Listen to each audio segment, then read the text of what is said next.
Hey everybody, it's me, Jerry, from the gas station at the edge of town. Proud new member of the team. The owners were so impressed by how I managed to stay inside the store for several days without going insane. They offered me a full-time position with the regular clerk, who was recovering from his leg injury. Happy Monday, y'all. The other guy asked me to do him a small favor while he's getting some much-needed rest and relaxation. He gave me the password to his laptop and detailed instructions to transcribe his journal entries from the last week. In exchange, he'd agree to keep me on as a full-time assistant after he gets back. I get to learn what to expect on the job, first-hand documentation, and he gets to continue his weird little blog thing. Now that's what I call a win-win. If I'm being honest, this probably is the best thing to happen to me right now. Ever since the program mysteriously dissolved the mathematist community, I've been feeling lost and vulnerable. I've been losing weight and having trouble sleeping when I do. I keep having these weird dreams of some enormous being deep below the gas station, waiting to devour us all. Clearly, a mistake was made and I was overlooked. And if any of my brothers and sisters are out there and see this post, please contact me. Tell the seniors they forgot me. I'm not mad. I miss you. I love you. Before I get started, some guys in suits came by and suggested that if this blog were to continue, I'm going to make a PSA.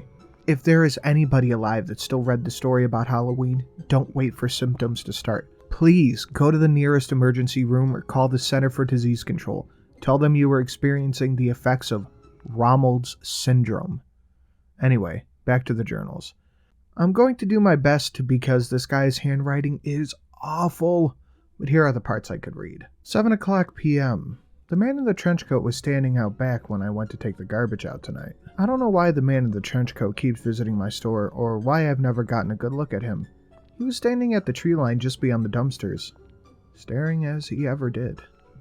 Tonight, I stared back.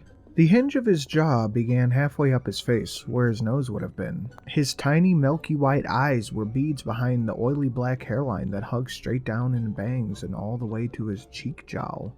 His impossibly wide mouth bisected that head between the greasy hair and wet flesh. Drool, I would assume. We stood there, 15 feet apart, staring at each other for what might have been 10 seconds or 10 minutes until the man finally, in the trench coat, turned away. His legs bent funny, but in a way human legs shouldn't be able to bend. I don't know if I've seen the last of the man in the trench coat. Holy shit, did you guys read that? This is some crazy shit. Sorry, Jerry. Sorry again. I promise I'm not going to do the running commentary thing. But I just had to say, Jesus, you know? This is some weird stuff. I mean, I remember him telling me a couple weeks ago to go outside and talk to the man in the trench coat. Super glad I didn't now. What the hell, okay? That's it. I'm done. Back to the transcripts. The second page is soaked in blood and completely unreadable, so I'm going to have to skip that part. Hundreds and hundreds of them. She had never seen so many before in one place, not even in her dreams. Before she left, she told me that I would see her again. Was that supposed to be a warning or a flirtation? 3:22 a.m. It's a quieter night than I'm used to. The package from yesterday afternoon still sits on the counter where I left it. The label is made out to me with the return address I don't recognize. The rectangular present is wrapped like a Christmas present, with red and yellow stripes, and it feels heavy. I would say it's about the right size for a dead cat. I can't think of any realistic reason I shouldn't open the package. But there's something in the back of my mind telling me that to open this would be tantamount to opening Pandora's box. The contents of this parcel will irrevocably change the course of my life in a way that it may just seem impossible before. I feel like this box is full of butterflies ready to create tsunamis, and I'm just not ready for that yet. I think I'm going to teach Marlboro how to clean the drink machine. 3:47 a.m. Marlboro was passed out in a hammock in the supply closet. I think he finished that bottle on his own. I guess I'll go clean the drink machines by myself. 5:45 a.m. The hand plants are growing faster than I had anticipated. They are now past the elbows, almost to the shoulders. I saw that the crop that had caught a coyote that got too close. It's not pretty. I also noticed that Rocco was still alive. I caught him sitting on the roof tossing food to the crop of hand plants. This is why they're growing so fast. They're eating way too much. If this gets out of control, I may have to torch this crop just like the others. I don't want to. It sends shivers down my spine whenever I hear the way they scream. 7:30 a.m.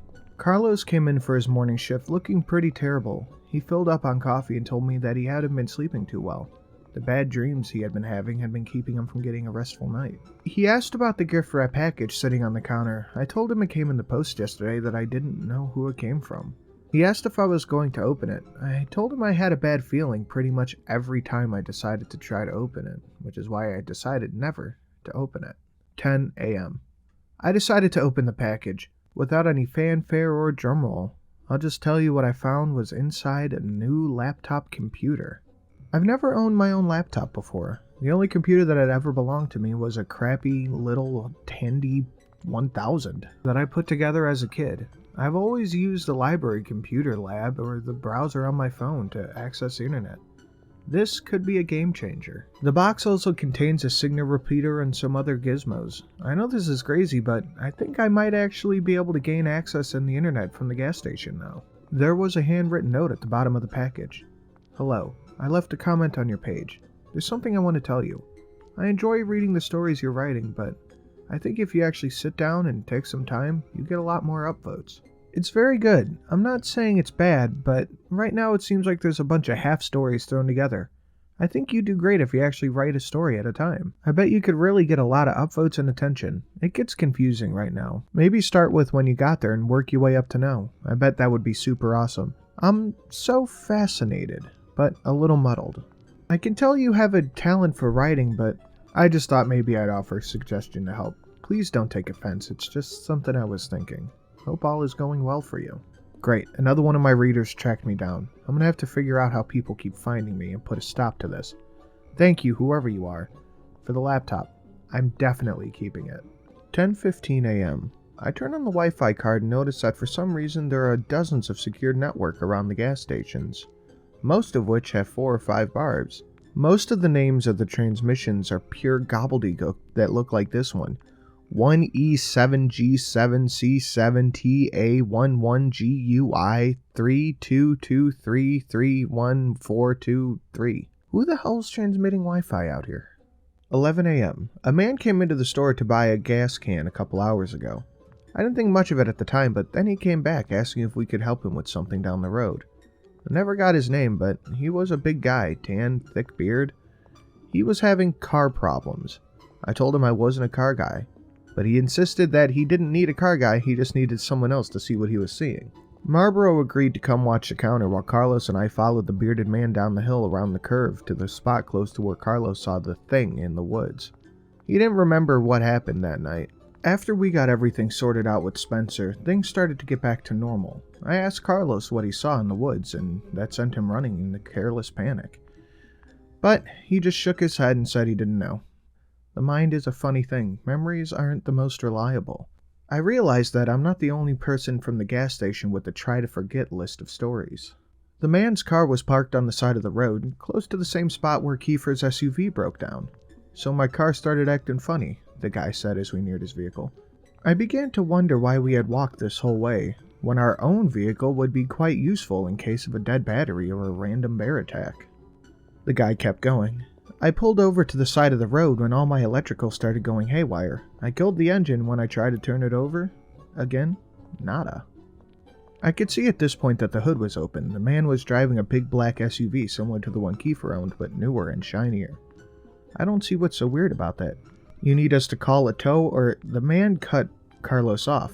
Rudely, I might add. I popped the hood, but everything was in order. I thought it just needed some gas, so I went up to the gas station. When I got back, I saw this. We rounded the front of the car and saw this he was so vague about. A small oak tree, maybe 4 or 5 years old, was growing from beneath the car, through the engine, stretched up at least 9 feet. The trunk of the tree swallowed a decent portion of the engine, but from the looks of it, the car had been parked there for years. Interesting, I said. And you're sure this wasn't there when you started driving? Before he could answer, his head spun around to look at the forest. You boys hear that? We stood still and listened, but I couldn't hear anything. No, I answered. Carlos shrugged. You boys know what an anglerfish is? The bearded man asked as he walked in the back door and opened it. Yeah, I guess. The bearded man pulled up a secret compartment beneath the floorboard and retrieved a large automatic rifle. And I can't tell what kind of gun it is, because I'm not a gun guy. It was big and impressive and cool looking. The guy checked the clip, clicked something on the gun that could have been a safety. Again, I'm not a gun guy, but it sounded super cool. Carlos put his hand on my shoulder and slowly backed away from the guy with the gun, pulling me with him. But the man didn't seem to mind us one bit. He was focused on whatever he heard in the woods. If I'm right, you boys have an anglerfish in the woods. It's putting something back there to lure me in. Make me think I'm hearing something that I'm not. But that's the one thing. Bam! It attacks. Oh, like a siren? I asked. The man looked over his shoulder and smirked. Yeah, like a siren. Y'all may want to get out of here. This could get dangerous. Don't worry about me, though. I've dealt with these things before. I'll be fine. The man pointed his guns and marched into the woods while Carlos and I made our way back to the gas station. 2 p.m. 2 p.m. It's time for me to go home. I haven't used the laptop yet, but maybe tomorrow I'll start to type up these journals. 11:08. 6 p.m. It gets dark so early these days. I noticed that the bearded man in the SUV is still at the bottom of the hill with the tree growing through it. I wouldn't call that a good sign. 11 p.m. I burned the rest of the hand plants. I finally know what's going on. A long time ago, I noticed what looked like strange mushrooms growing in the patch near the dumpster behind the gas station. I didn't think much about them, except it was strange that Rocco's brood wouldn't go near them. When I took a closer look, I could have sworn that they looked just like baby fingers poking out of the ground. As the weather got warmer, I kept my eye on those crops. They started growing longer and looked more and more distinguishable to human fingers. I swear, they even started growing fingernails. I swear, sometimes I would see them bend at the digits to squish any bugs that got too close. Eventually, the mushroom started sprouting leaves and the finger section started to stretch out, creating what you could describe as human hands. They would ball up in fists during the daytime and open up during the moonlight. I dug one of them up one day when we were really slow at work, and I called Farmer Jr. to ask his professional opinion. To the untrained eye, the hand plant looked like a regular human hand, smaller than an adult's but larger than a child's. Adolescence. Teenager, maybe. At the wrist, it turned into a gnarled root that smelled like sassafras, and throughout the tiny plant leaves were sprouting. Farmer Jr. stood in the gas station looking out for a while, asking me if we had any more of the things. I lied and told him no. I asked the owners what they wanted me to do, but they thought it over for a couple days, then they told me to keep them. I think they expected to be able to make some money off of them somehow, but eventually everyone forgot they were there. Everyone but me and Farmer Jr., of course.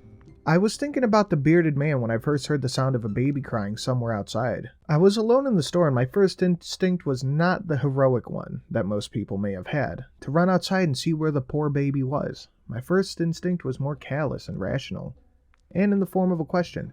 How the hell did a baby get out here without me hearing it coming? Something wasn't right. The sound of the cries, which I could deduce were coming from the tree line, were getting louder and louder, and more desperate. I remembered the bearded man hearing the siren call, and he called the thing an anglerfish. I remembered Carlos the sound of the crunching strega. Absolutely no part of me believed that I would be safe if I went into the woods, or if that thing was really a baby crying out there. But what if? I grabbed the flashlight and went out back. The crying seemed to move deeper into the forest, quickly, like the crying baby was being carried off by something that didn't have to stop and move around trees or physical barriers. I walked into the forest just far enough to find the last thing I expected to find. It seems like the hand plants were slightly further back than the patch at the gas station. Those plants that I had been watching and burning whenever they got too aggressive was not as controlled as I had previously believed, because out there, just a few steps into the woods, was a hand plant that I had missed, that I had never trimmed or culled or burned. It was left out here to grow as free and as large as it possibly could.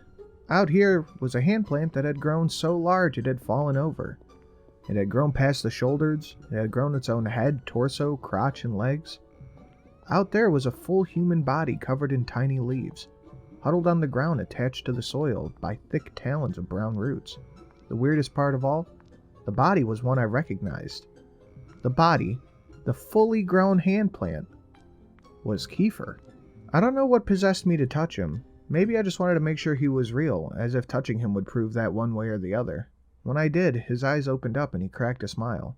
The roots had him firmly stuck in place, but the Kiefer plant could talk, and talk he did. We stayed out there talking for over an hour.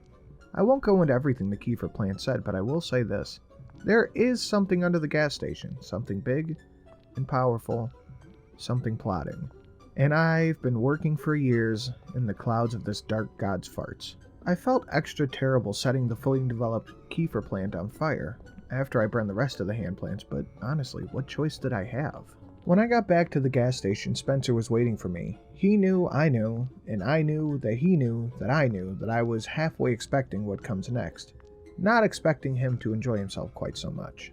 Spencer locked the front doors, then proceeded to beat the shit out of me. I'd like to say I got a few hits in as well, but that would be a huge lie.